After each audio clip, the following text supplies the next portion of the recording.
Ain't no half stepping with Marcus J. Thank y'all, everybody, for staying with us as we progress through the show. As we do at this time of the show every single week, we profile a missing and/or exploited child. Of course, this week is, in fact, no different. This week's missing child is Alfontasia Elby.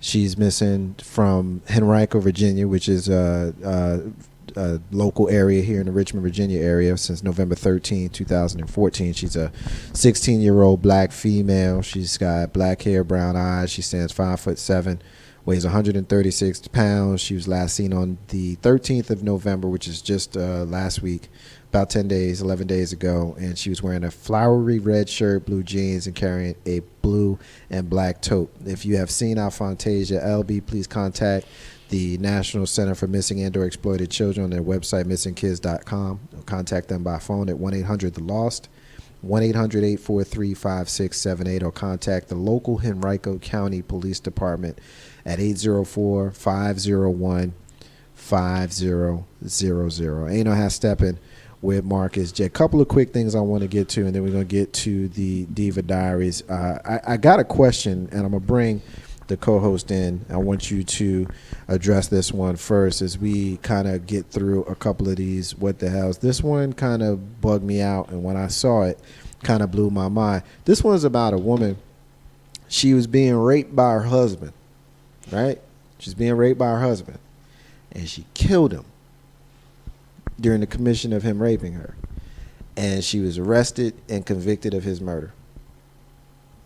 That's crazy. Sounds crazy to me. It sounds crazy to me. What y'all think? What you think? I'm pulling up the story now, so just kind of bear with me. But co-host, when you hear something like that, what do you think immediately? What's the first thing coming to mind? I think it's so sad because now who's listening to her? Nobody's gonna listen to a word she has to say. One, because this is her husband, her so-called husband, and yeah, he can rape her as her husband. We can be raped by our husbands, by our boyfriends, or whomever. As long as we say no, then that's it. So now there's nobody that's going to listen to her. I mean, he definitely can't say anything.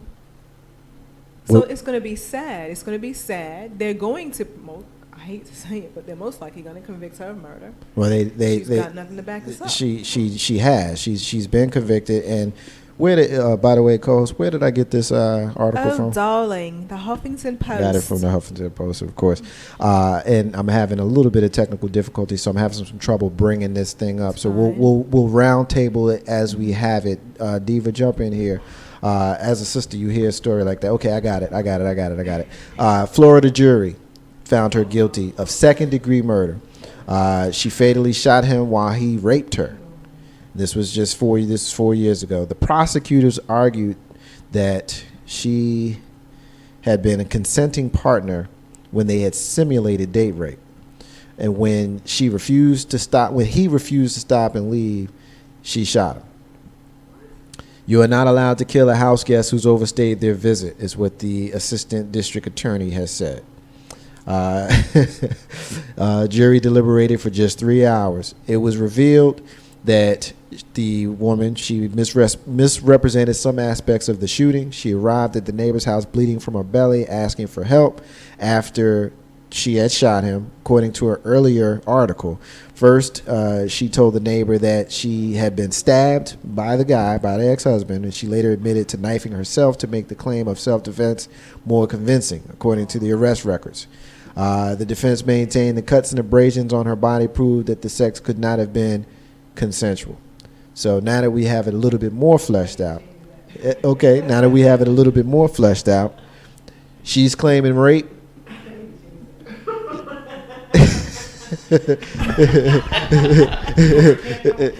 Yes, I am. Take that one.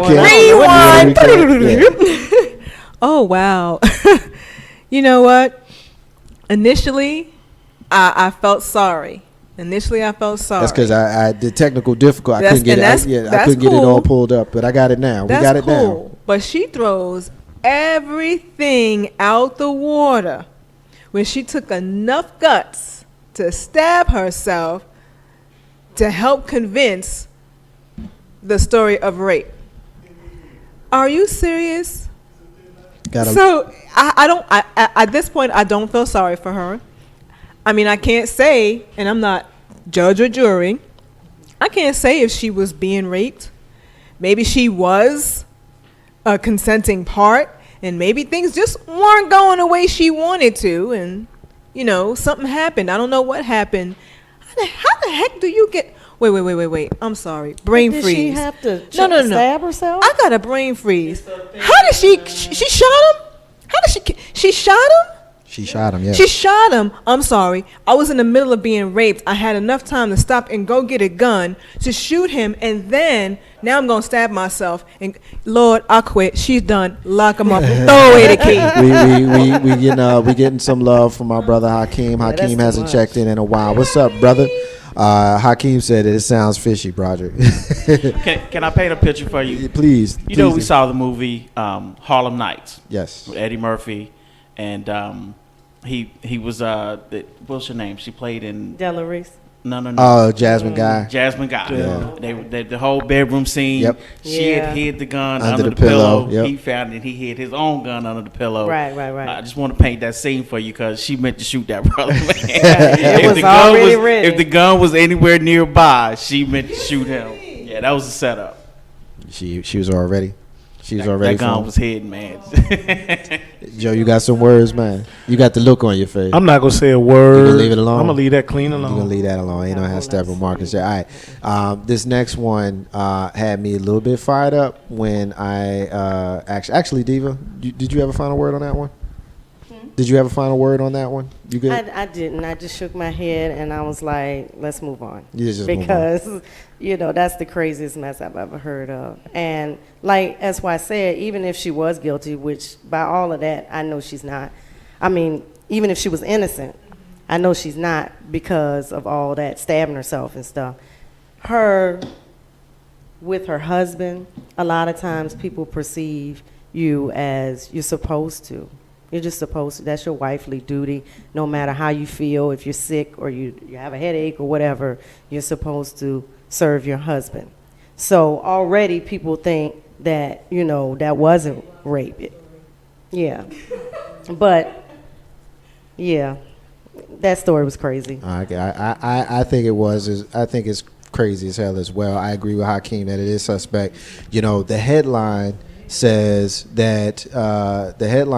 that she's convicted of killing her husband during the commission of rape. So when you see just the headline, your initial thought is like, wow, what's that about? Until you jump in and you read the story, and then you're like, man, this chick crazy. and like Broderick said, she probably had him all set up like she was ready to get it in anyway. I was about to say, as soon as you first started talking about it, I was like, oh man, Florida again. Us women just don't have no rights in Florida. Yeah, you ain't got fired up. She just changed. Yeah, I was getting ready to go crazy. She just changed that whole thing around. Yeah. See, Speaking of Florida, I don't know if you guys heard, but Marissa Alexander had finally settled in a plea deal today. She got 3 years in prison, most of which has already been served. So she's getting out in January, and that's it. It's over. That's hot dang. Yeah, I still think Thanksgiving. it's nonsense that she Yeah. even and the fact that she served all this time already. I think the last jab that the government or the county there has hit at her is making her stay home through the holidays. Yeah.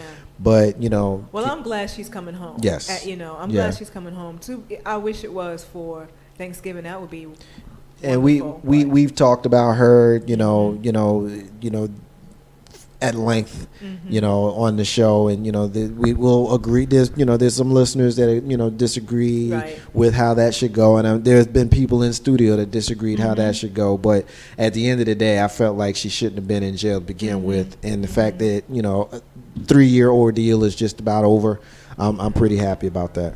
I'm happy to hear this because at least we can see that our community can mobilize together and can make things happen because her original sentence was like, 20 25? 20 years. 20 years. So I know it's because we petitioned and did whatever to make sure that she got out Right. earlier, much earlier, is the reason why. Yeah. So That makes me feel good. I 100% agree with that. You know how Steppin Marcus J. Hakeem is still listening. He is alluding to the article that we just did about the woman killing her husband.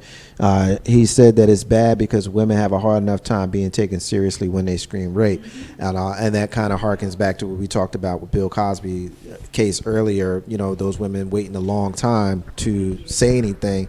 You know, a lot of times, you know, they just don't say anything because they don't want to, you know, have to go through the process and the embarrassment and the re-rape, you know, because basically once you start, you know, and I shouldn't speak because I can't speak from a personal experience, but just my external experience has shown me that oftentimes, you know, the process of letting the world know that this happened to you, you get a lot of people that are skeptically looking at you like, for real, something really happened to you, stop tripping, and they ask you some of the nastiest, hardest questions, and you have to go and relive all that. And this is for people who actually have been violated.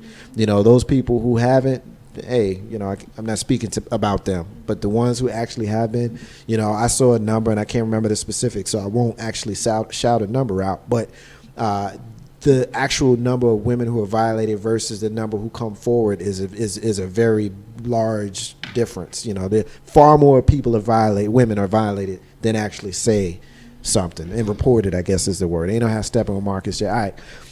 Two more real quick things. One, NYPD is at it again, Broderick. We got another dead black man without a gun in his hand. This one over the weekend. I'm getting this one from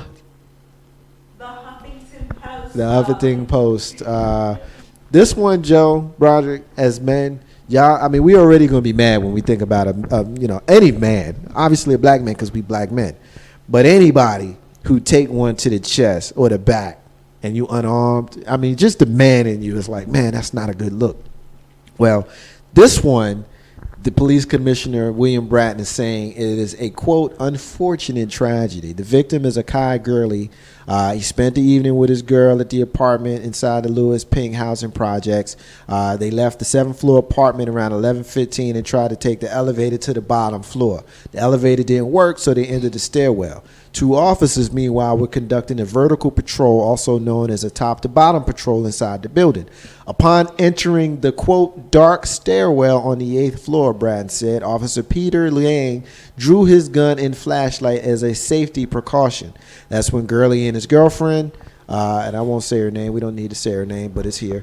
That's when Gurley and his boyfriend also entered the stairwell. At that moment, Liang fired 1 round from the 8th floor landing. Gurley, who was on the 7th floor landing, was struck in the chest. Gurley and his girlfriend then ran downstairs before Gurley collapsed on the 5th floor. Under instruction from the 911 operator, she tried to administer first aid. He was transported to the hospital where he was pronounced dead on arrival. Bratton said that according to a preliminary investigation, quote, it appears this may be an accidental discharge.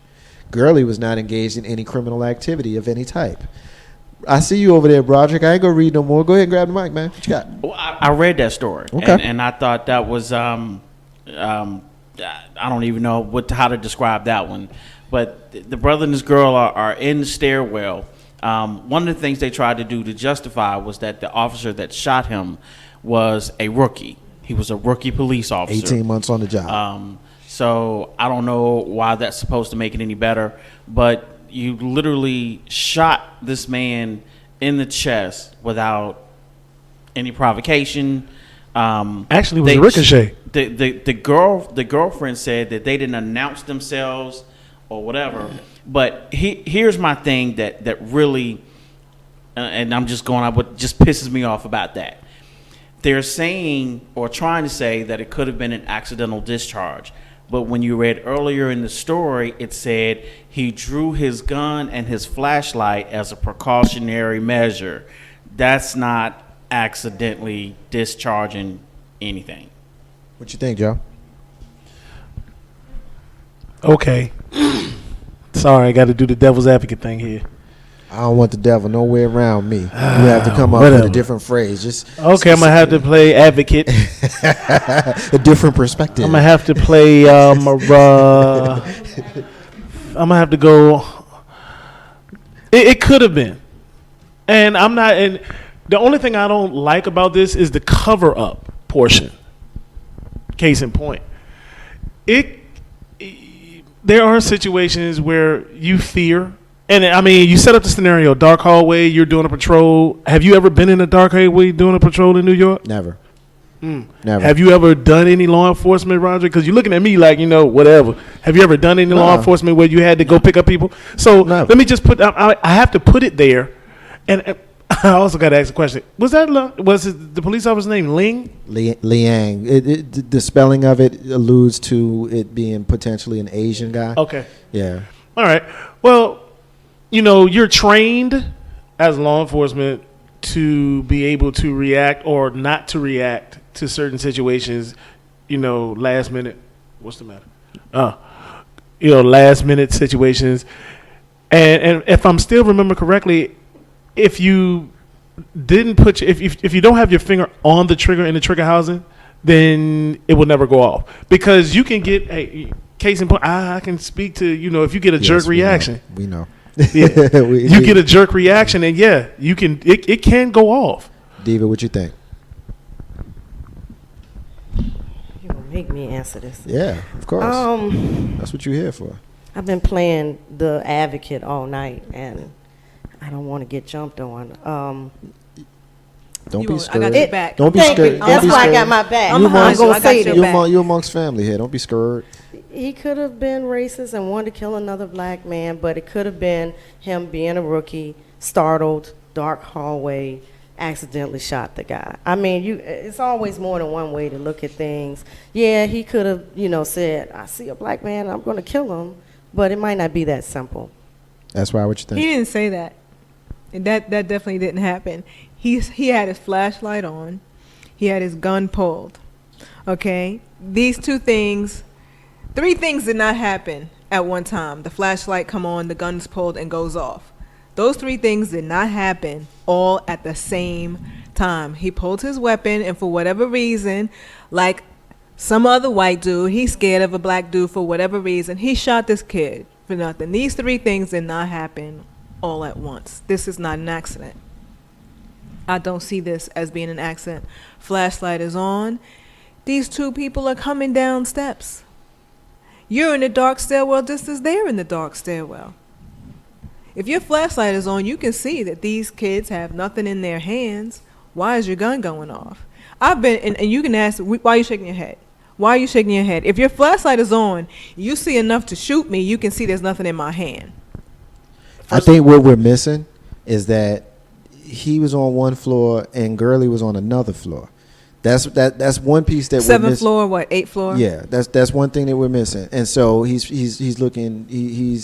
Let's be clear. I think he is on the 8th floor and Gurley is on the 7th floor. Yeah. So he's looking down. Or he's pointed down. He can't see. But here's a question that I want to ask. Here's a question that I want to ask. Let's say, for example, and we don't know this, but let's say that it was an accident. Let's say that the investigation says that it was an accidental shooting. What should happen to the officer? Well, police officers still can be charged with manslaughter if it was an accidental shooting. Manslaughter is a manslaughter charge. Murder too. You can get that charge regardless. I mean, you go on probationary suspension for that charge. So if it was accidental, it's still man too. That is actually what I was. That's where I was going. That's what I was trying to get at. You making the face. What's your thought? No, I just don't know. I think he's, they tried to play rookie. Okay, so let's say he's a rookie. No problem. He's in the dark stairwell. He's by himself. He's scared. Who's with him? He's got a partner. He had a partner? Where was his partner? If he's 18 months in, he got to Where's his partner? Somebody say something. I don't know. I'm sorry. I just feel it's shady. I don't like it. I don't like it. You know what?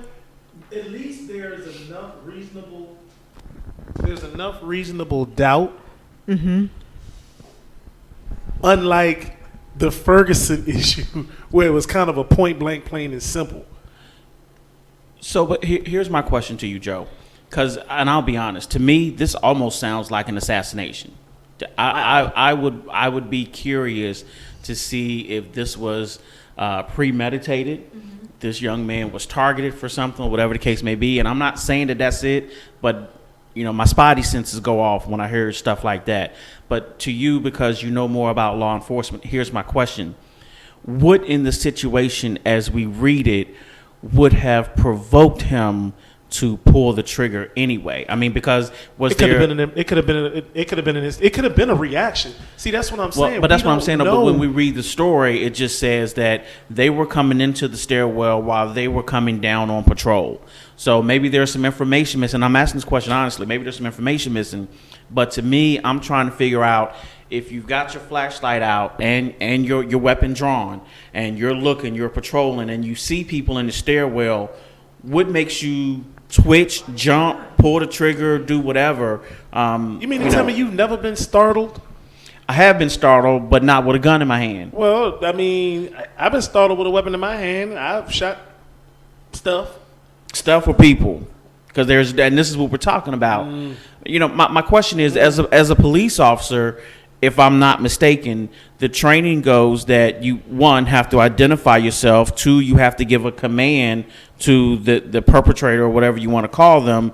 So did he say freeze, stop, police, anything like that prior to this weapon going off? And that's my question, the whole thing, to understand it a little bit better. I think a lot of times one of the things that we miss is, if we are to, and we should, but if we are to respect the police as authority, give them the respect to pull our cars over when they tell us to, give them our identification when they ask us for it, show them a certain level of respect, based upon the office or the authority that they hold, they should also respect that authority and be held to a higher standard, period.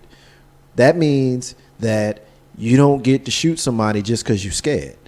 And if you do, the oath that you take to protect and serve, you didn't protect and you didn't serve, and you took the life of an innocent person. And that should, in my opinion, overwhelmingly be the point that we should be focused on here.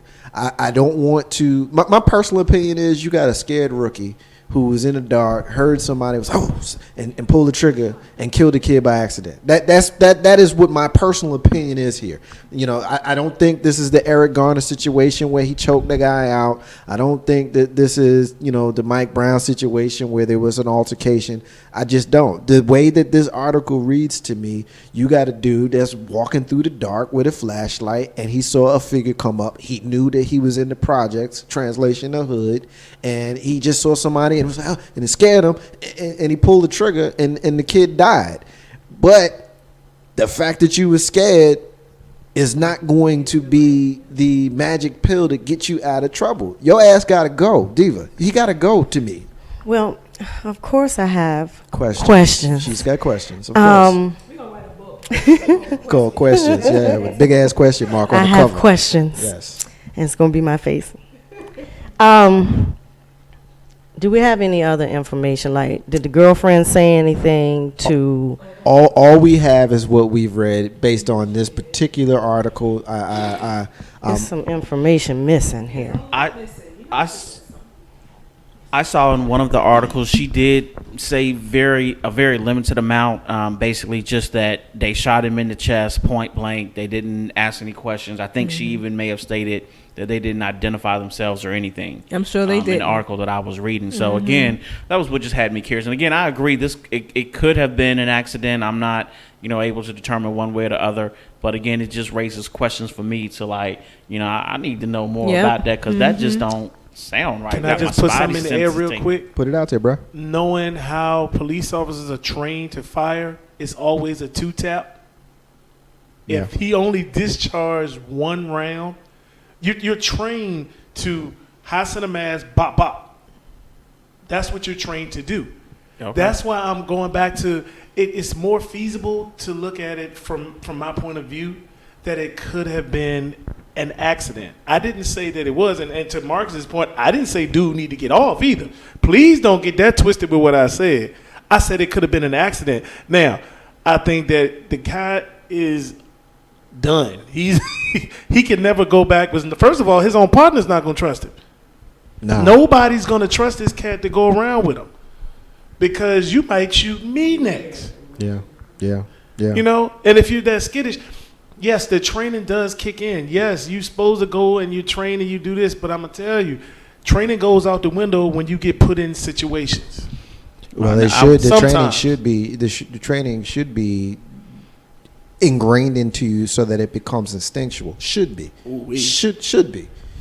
But obviously, in a case like this, it doesn't. I will say hearing that about the double tap training and stuff like that. I mean, that kind of makes me think a little bit differently about So, it. I guess I'm kind of cynical about stuff anyway. My girlfriend made me watch 12 Years as a Slave. Oh, quick! I see stuff in a whole new light now. I went to see that in the movies at 10 o'clock in the morning, and I'm sitting 2 rows next to a white man who was openly sobbing because what he saw was so difficult for him. Which Really? That's the A. You should have threw popcorn in a Diet Pepsi. I'm not gonna do that. But I was looking at the dude like, word, this the hardest thing you dealing with today? For real? Like, dang. Like, Dang, I got stories for you. Like, I'm gonna loan you some melanin and let you walk in my shoes for a day. What you got? So I just have a question for Joe. I want to make sure I understood. So you're saying in training, the officers, if they're intending to shoot, they shoot twice. Well, that's the reinforcement training is you shoot to stop the threat. First of all, you shoot high center mass between the neck and the chest and the waist. Okay. Yeah. High center mass because that's the biggest point and that's the biggest target. Uh-huh. So the first thing you do is it's a training method. Is bop bop bop bop. Okay. It's, So the fact that only one To round me, went that's like, off pow, makes oh. it seem like. Yes. Okay, I get it. All right. Yeah, I mean, Okay. my opinion from the first time I read this article, even before, because oftentimes when we had these discussions, someone says something that either sways me or I kind of change my mind or I kind of get on the fence. But I came in here knowing the story and unmoved by anything that I've heard. I am convinced that this was an accident. Mm-hmm. I have not heard anything that changes my mind. I'm convinced that this is an accident. But to piggyback on the last thing that Joe said a minute ago when he said, just because I think that this was an accident don't mean that you go home, Mr. Liang. You know, you got to go on the government issued vacation for a couple months, you a couple gotta go to years, or solitary. however long you get cause to go. So that'll be it. That'll be the end of that. Ain't no #Steppin Marcus. All right, we're gonna take another break, and when we come back, Dating Pool Diva is up. We got your questions. We got the relationship segment. I got the crew. I got my co-host. I got Big Bro Joe. I got our special guest, the professional husband, and I got the Dating Pool Diva. Ain't no #Steppin with Marcus J. Be back in a few minutes.